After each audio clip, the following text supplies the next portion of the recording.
Hola, buenas, mi nombre es Christopher Barra y mi grupo está conformado por Andrés Gil y Antonio Vázquez.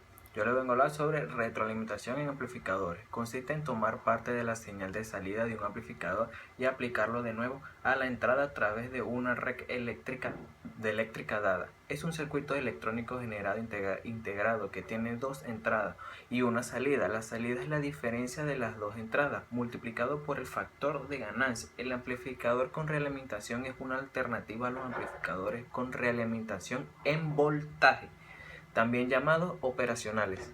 Tipos de realimentación negativa. La realimentación es negativa cuando el valor de la señal de salida es menor que sin la realimentación.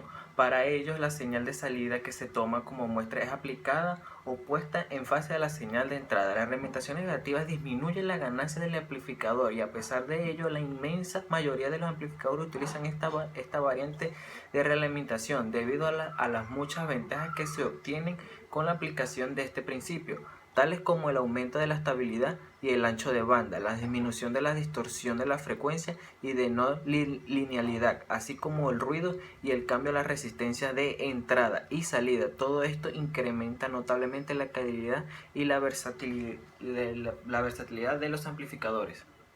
La positiva.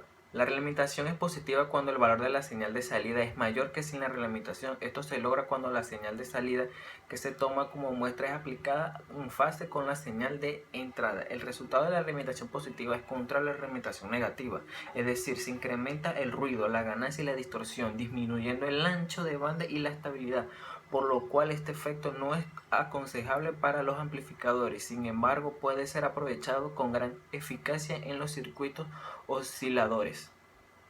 Alimentación. Un amplificador con realimentación es un circuito electrónico generalmente integrado que tiene dos entradas y una salida. La salida es la diferencia de las dos entradas multiplicada por un factor de ganancia.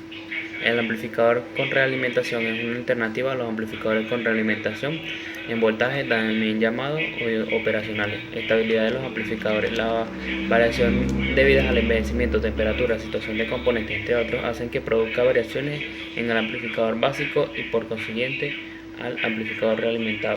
Los peores enemigos de la estabilidad suelen ser los elementos activos, transistores. Si la red de realimentación contiene solamente elementos pasivos estables, se logra una alta estabilidad. Buenos días, mi nombre es Antonio Vázquez y vengo a hablarles sobre efectos de cargas capacitiva, el oscilador configuracional de 555 y introducción a los dispositivos de potencia. Ok. Influencia del tipo de carga del factor de potencia. El valor viene determinado por el tipo de cargas conectadas en una instalación de acuerdo con su definición.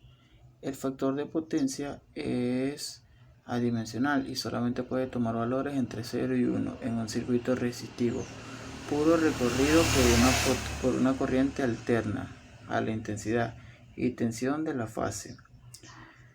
Esto es que cambian de polaridad en el mismo instante a cada ciclo, siendo por lo tanto el factor de potencia en 1. Por otro lado, en un circuito reactivo puro la intensidad y la tensión en cuadrante, siendo el valor 0, y si un circuito es inductivo.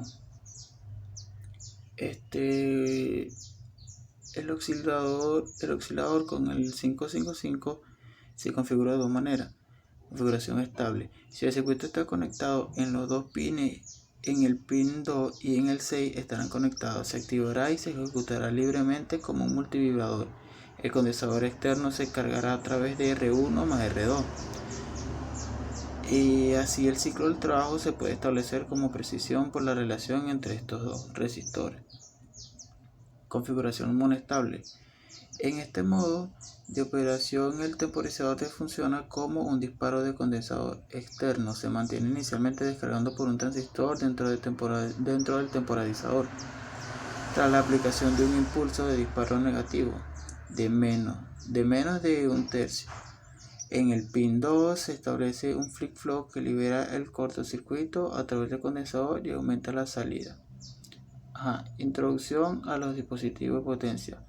Dentro de los dispositivos de potencia se entran los diodos y transistores de potencia. El tiristor así como otros derivados de estos tales como los Dirac, los Diac o los conmutador unilateral o sus transistor de unión-unión o UJT, el transistor unión-unión programa o PUT y el diodo Shockley.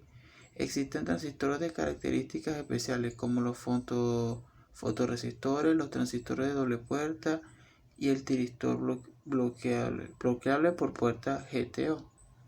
Lo más importante es considerar que estos circuitos en la curva de las características que nos relaciona la intensidad que atraviesa las caídas de tensión entre los electrodos principales.